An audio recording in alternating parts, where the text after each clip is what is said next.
রাত হয়েছে ঘুমাবেন, ঘুমটা যদি নবীর সুন্নাহ মতো হয় আপনি প্রত্যেক সেকেন্ডে নেকি পাবেন ইনশাআল্লাহ। ইস্তেঞ্জা করবেন, ইস্তেঞ্জাটা যদি নবীর সুন্নাহ মতো হয় নেকি পাবেন ইনশাআল্লাহ। যদি আপনি খাবার খান, খাবার খাওয়াটাও যদি নবীর সুন্নাহ মতো হয় নেকি পাবেন। এমনকি স্ত্রী সহবাসও যদি আপনি করেন নবীর সুন্নাহ মেনে, তো তারপরেও নেকি হবে ইনশাআল্লাহ। আর কি চাইবো না? কাপড় চোপড় পরা, ওযু করা, গোসল করা, ব্যবসা বাণিজ্য, চাকরি বাকরি, আমাদের প্রফেশনগুলো যেগুলো আছে, দাওয়া, দিনের কাজ করা, দুনিয়ার কাজ করা, সব কিছুই ইবাদত হবে ইনশাআল্লাহ যদি একটা সুন্নাহ আমরা মেনে চলি, সেটা হলো নবী সাল্লাল্লাহু আলাইহি ওয়াসাল্লামের আদর্শ এবং তরিকা ফলো করে। তার তরিকা বাদ দিয়ে অন্য কোনো তরিকাকে ফলো করা যাবে? উত্তর হচ্ছে না। তার তরিকা বাদ দিয়ে অন্য কোনো তরিকা ফলো করা যাবে না। তবে সেই ব্যক্তির কথা নেওয়া যাবে যার কথা এবং কাজ রাসূল সাল্লাল্লাহু আলাইহি ওয়াসাল্লামের সাথে মিলে যায়। কোনো সমস্যা আছে? কিন্তু কোনো ব্যক্তি যত বড়ই হোক না কেন, তার কথা এবং কাজ যদি রাসূল সাল্লাল্লাহু আলাইহি ওয়াসাল্লামের সাথে না মিলে, তাহলে সেটা নেওয়া যাবে না। আল্লাহ পাক দুনিয়াতে পাঠিয়েছেন তার ইবাদত করার জন্য। আর ইবাদত মানে শুধু নামাজ, রোজা, হজ, যাকাতি নয়, বরং আপনার পারিবারিক জীবন থেকে শুরু করে অর্থনৈতিক জীবন, ব্যবসা বাণিজ্য এবং পলিটিক্যাল লাইফ সব কিছু ইবাদত ইনশাআল্লাহ, যদি আপনি নবীর তরিকা মতো করতে পারেন। এখন একটা প্রশ্ন আসবে, এই ইবাদতটা কি আমরা শুধু ব্যক্তি জীবনেই করব, ইবাদতের জীবনেই করব, না পুরো জীবনে করব? এখন এই দাওয়াতটার খুব বেশি প্রয়োজন। আমরা অনেকেই নামাজ পড়ি কিন্তু শুধু ভাই আছি না? নাই। অনেকে তাহাজ্জুদ পড়েন কিন্তু ঘুষ খান, আছেন না? অনেকে মাশাআল্লাহ দান সদকা করেন, ভালো কাজও করেন, আবার বেপরদায় চলেন, এমনটা আছে না? এখানে বুঝতে হবে যে ইবাদত মানে শুধুমাত্র নামাজ, রোজা, হজ, যাকাতি নয়, বরং ইবাদত মানে আপনার জীবনের প্রতিটা ক্ষেত্র ইবাদত ইনশাআল্লাহ। যখন আপনি নামাজ, রোজা, হজ, যাকাত করছেন, তাসবিহ, তাহলিল, জিকির, আজকার করছেন, এগুলো ইবাদত হচ্ছে আলহামদুলিল্লাহ। একই সাথে যখন আপনি ব্যবসায় আসবেন, তখন মাপে কম দেওয়া যাবে না, তখন পণ্যে ভেজাল দেওয়া যাবে না, তখন আপনি মিথ্যা কসম খেয়ে পণ্য বিক্রি করতে পারবেন না, তখন আপনি মজুদ করতে পারবেন না, কৃত্রিম সংকট তৈরি করতে পারবেন না। এখানেও আপনাকে সুন্নাহ ফলো করতে হবে। যদি এখানে গিয়ে আপনি রাসূলের সুন্নাহ ফলো না করেন, আল্লাহর বিধান আপনি না মানেন, তাহলে ইবাদত বন্দেগীর জীবনে লা ইলাহা ইল্লাল্লাহ থাকলেও ব্যবসা বাণিজ্যের জীবনে লা ইলাহা ইল্লাল্লাহ নাই। আমার কথা কি বোঝা যায়? একটু হলেও কি বোঝা যায়? আচ্ছা, আবার পারিবারিক জীবনে গেলেন, সেখানে আপনার সন্তান নামাজ পড়ছে না, আপনার মেয়েরা পর্দা করে না, স্ত্রীরা পর্দা করে না, তাহলে পরিবারের জীবনে লা ইলাহা ইল্লাল্লাহ মুহাম্মাদুর রাসূলুল্লাহ কিন্তু নাই, ইবাদতের ক্ষেত্রে আছে। আবার আপনি সমাজ জীবনে গেলেন, এখানে আপনি আল্লাহর বিধানকে পাশ কাটিয়ে বা আল্লাহর বিধানকে বাদ দিয়ে পশ্চিমাদের বিধান চর্চা করছেন, তার মানে এই জীবনে কিন্তু লা ইলাহা ইল্লাল্লাহ নাই। তো লা ইলাহা ইল্লাল্লাহ মুহাম্মাদুর রাসূলুল্লাহ কি শুধুমাত্র নামাজেই, না পুরো জীবনে পালন করতে হবে? এটাই হচ্ছে সেই আয়াতের ব্যাখ্যা। আল্লাহ পাক বলেন উদখুলু ফিস সিলমি কাফা, তোমরা পরিপূর্ণরূপে ইসলামে প্রবেশ করো। এখন ইসলামে পরিপূর্ণ প্রবেশের মানে হচ্ছে জীবনের একটা ক্ষেত্রে নয়, জীবনের সমস্ত ক্ষেত্রেই কোরআন এবং সুন্নাহকে ফলো করতে হবে। আল্লাহ পাক আমাদের সবাইকে তৌফিক ইনায়াত করুন, আমিন। এখন এই ইসলাম ছাড়া কি অন্য কোনো দিন আল্লাহর কাছে গ্রহণযোগ্য হবে? আল্লাহ পাক কি বলছেন শুনুন। আল্লাহ পাক বলছেন ওয়া মান ইয়াবতাগি গায়রাল ইসলামি দীনান ফালা ইউকবাল মিন, কেউ যদি ইসলাম ছাড়া অন্য কোনো দিন তালাশ করে, কোশ্চেন কেন, সেটা আল্লাহর কাছে কবুল করা হবে না।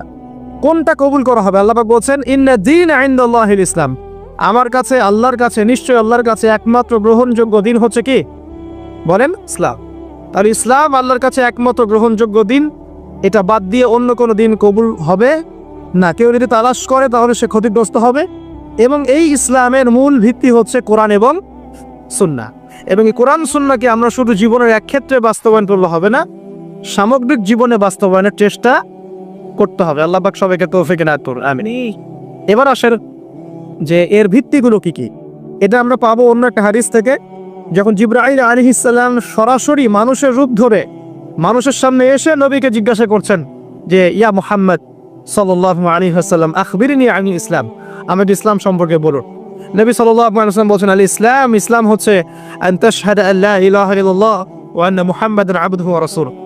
ইসলামের প্রথম পিলার হচ্ছে তুমি সাক্ষ্য দিবে আল্লাহ ছাড়া কোনো মাবুদ নাই এবং মুহাম্মদ সাল্লাল্লাহু আলাইহি ওয়াসাল্লাম আল্লাহর বান্দা এবং রাসূল। 2 ওয়া আন তুকিমাস সালাত, তুমি সালাত কায়েম করবে। 3 ওয়া আন তুতিয়াজ যাকাত, তুমি যাকাত প্রদান করবে। 4 ওয়া তাসুম রমাদান, রমজান মাসে সওম রাখবে। হজ করবে যদি তোমার সামর্থ্য থাকে, সামর্থ্য না থাকলে নয়, সামর্থ্য থাকলে তুমি হজ করবে। এই 5টা হচ্ছে ইসলামের মৌলিক পিলার। কয়টা পিলার ভাই? 5টা। ইসলামের মৌলিক পিলার 5টা, ইমানের কয়টা? 6টা। মনে রাখবেন, ইসলামের পিলার কয়টা? 5টা। ইমানের কয়টা? 6টা। ইমানের 6টা হচ্ছে: 1 আল্লাহ বিশ্বাস, 2 ফেরেশতা মণ্ডলীতে, 3 আল্লাহর কিতাবগুলোতে, আসমানি কিতাবসমূহ, 4 নবী রাসূলগণ, 5 পরকাল, এবং 6 তাকদীর বা ভাগ্যের ভালো মন্দ। এই 6টার প্রতি মনে বিশ্বাস করলে, মুখে স্বীকার করলে এবং কাজে বাস্তবায়ন করলে একজন ব্যক্তি মুমিন হয়, আলহামদুলিল্লাহ। ঠিক আছে? তো ইসলামের 5টা ভিত্তি দিকে একটু তাকাই, আমরা এক নজর দেই। প্রথমটা কালিমা।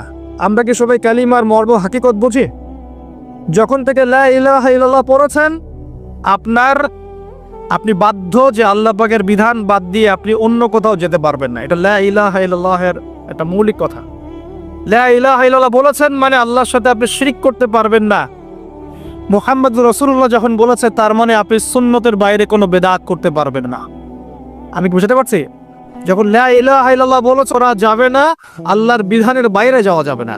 যখন মুহাম্মদুর রাসূলুল্লাহ বলেছেন, তখন নবীর তরিকা সুন্নত বাদ দিয়ে অন্য তরিকার বেদাতে যাওয়া যাবে না। এখন আমরা তো দুঃখজনক যে আমরা আসলে মুসলিম পরিবারে জন্মগ্রহণ করেছি ঠিকই, কিন্তু আমরা শিরক বুঝি না। কি বুঝি না? শিরক বুঝি না। এখন মুসলিমরা আল্লাহ ছাড়া অন্য কারো কাছে চায় না। মুসলিমরা আল্লাহ ছাড়া অন্য কাউকে সেজদা করে। মুসলিমরা আল্লাহ ছাড়া অন্য কারোর জন্য নজর মারত করে। মুসলিমরা গায়রুল্লাহর নামে এখন জবাই কিন্তু করে। হাতে বালা পরে ঘোরে, খুলে না। কেন? খুললে তার ক্ষতি হয়ে যাবে এই ভয়ে। মুসলিমরা এখন ছবি মূর্তির উপাসনা শুরু করেছে, করে না? করেছে কি করে না? এবং কোনো কোনো ক্ষেত্রে এগুলোকে প্রতিষ্ঠা করার প্রয়াস দেখা যাচ্ছে সমাজে নিয়ে। আরও আছে, মুসলিমরা এখন ভাগ্য গণকের কাছে যায় না? এ হাত দেখে দাও, ভাগ্য দেখে দাও। মুসলিম রাশি ফলে বিশ্বাস করে। রাশি ফল, অমুকের রাশি কি, তমুকের রাশি কি, আজকে কি হবে, কালকে কি হবে, তাই না? এগুলোতে বিশ্বাস করে। মুসলিমরা যুগ বা সময়কে গালি দেয়। মুসলিমরা বাতাসকেও গালি দেয়। মুসলিম অনেক সময় দেখা যায় আল্লাহ ছাড়া অন্য কারোর কাছে দোয়াও করে এবং আশা করে যে অন্য কোনো মৃত মানুষ তাকে সন্তান দিতে পারবে, পরকালে পার করায় দিবে। এগুলো মুসলিমরা ভাবে না? এই শিরকগুলো সমাজের মধ্যে নাই। সমাজে এখন একটা নতুন শিরক আসছে। নতুন না, আসলে এটা প্রাচীন, কিন্তু এখন চর্চা বেড়েছে। চর্চাটা খুব বেড়েছে। এটা হচ্ছে এই যে তাবিজ কবজ কুফুরি কালাম করার শিরক। এটা করে না? তাবিজ করা, কবজ করা, এই যে জাদুটোনা বানটোনা করা, এই কাজগুলো মানুষ করে না? এগুলো যে ব্যক্তি করবে সে ব্যক্তি মুশরিক হয়ে যাবে, শিরক করে ফেলবে। আর একটা আধুনিক শিরক আসছে। কি শিরক? আধুনিক। এটা আধুনিক কেন বললাম? এটা এই যে 1200 বছর থেকে এই শিরকটা খুব কম ছিল। বিগত 200-300 বছর থেকে এই শিরকটা একদম আকাশচুম্বী। সেটা হলো যে মুসলিমরা অমুসলিমদের আদর্শ ধারণ করছে, আর অমুসলিমরা চাপিয়ে দিচ্ছে যে আল্লাহ পাক যেগুলো হালাল করেছেন সেগুলো তারা হারাম করে দিচ্ছে, আর আল্লাহ পাক যেগুলোকে হালাল করেছেন সেগুলো, আল্লাহ পাক যেগুলো হারাম করেছেন ওগুলো তারা হালাল করে নিচ্ছে। মানে আল্লাহর হালালকে মানুষ হারাম করছে, আল্লাহর হারামকে হালাল করে দিচ্ছে, মানে অপোজিট করছে। তো এই কাজটাকে মুসলিমরা করছে না এখন। একটু বলেন তো, সুদ কি হালাল না হারাম? আমরা এটাকে হালাল করি নাই, বরং ফরজ করে নিয়েছে। মাদক দ্রব্য কি হালাল না হারাম? আচ্ছা, হারাম যদি হয় তা আমরা কেন খাচ্ছি? আমরা হালাল করছি কেন? আমরা কেন হালাল করছি? জিনা ব্যভিচার কি হালাল না হারাম? আমাদের কাছে ফ্রি মিক্সিংটা এখন কমন। ফ্রি মিক্সিং অ্যাফেয়ার্সগুলো কমন। অ্যাফেয়ার্স করে না এমন ছেলে পেলে খুঁজে পাওয়া যায় না। অপসংস্কৃতি অনুসরণ করা আমাদের জন্য কি হালাল না হারাম? আর আমাদের যত সংস্কৃতি দেখবেন, বেশিরভাগই দেখবেন বাইরের সংস্কৃতি। বাইরে থেকে আমদানি করা বস্তা পচা সংস্কৃতি আমাদের। এই যে কয়দিন আগে ওয়ার্ল্ড কাপ শেষ হয়ে গেল, এই ওয়ার্ল্ড কাপ কি আমাদের সৃষ্টি করা নাকি অন্যদের?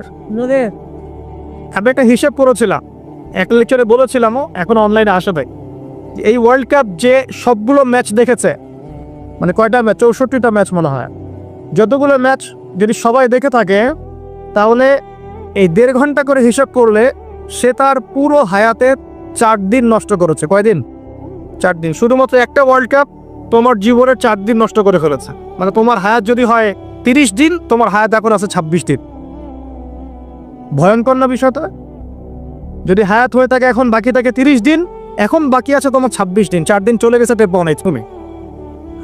আর 100 জন মানুষ যদি 4 দিন করে হায়াত হারায়, তাহলে 100 জন মানুষের 400 দিন